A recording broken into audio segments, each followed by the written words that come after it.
እየሞከርኩኝ ነው። ያው ትምህርት ማግባት ጥሩ ነው መማር ጥሩ ነው ሲባል ስለተባለ ብቻ ሳይሆን በጣም ጎበዞኝ ተማርኩ። 1 እስከ 8 አንደኛ፣ ከ9 እስከ 12ም ደግሞ ወይ አንደኛ ወይ ሁለተኛ ወይ ሶስተኛ ወጣው። 12ኛ ክፍል ጥሩ ነጥብ አመጣው። ዳትመንስ ከ500 በላይ አመጣው። ዩኒቨርሲቲም ገባው። ከ6 ሴሚስተር 4ቱን ሴሚስተር ፎር አመጣው። ጎልድ ሜዳሊስት ተመረኩኝ። ዳትመንስ በሜዳሊያ ተመረኩኝ። ተጨበጨበልኝ። ከዛም እንደወጣው ወዲያው ስራ አገኘው ሰራው። ግን ስቲል እየሞከርኩኝ ነው። ከዛም ማስተርስ ተማርኩ። ማስተርሴንም ከ4 ሴሚስተር 4ቱን ሴሚስተር ኤ አመጣው። ኦር ዛት ሚንስ ፎር አመጣው። ከዛ ውስጥ ከ80% በላይ ደግሞ ኤ ቻርጅ አመጣው። ማስተርስ ቴሲሴንም በኤክሰለንት ተመረኩ። ስራ ሰራው ግን ስቲል እየሞከርኩ ነው።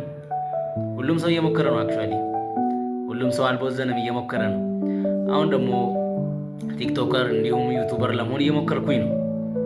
እናንተ ደግሞ ቲክቶክ አካውንቴ ሼር፣ ኮፒ ሊንክ፣ ላይክ በማድረግ እንደውም ዩቲዩብንም ደግሞ ሰብስክራይብ በማድረግ ለሌሎችም ሼር እያደረጋችሁ ሙከራዬን እንድታሳኩልኝ እናንተም እንድትሞክሩ ላለው አመሰግናለሁ።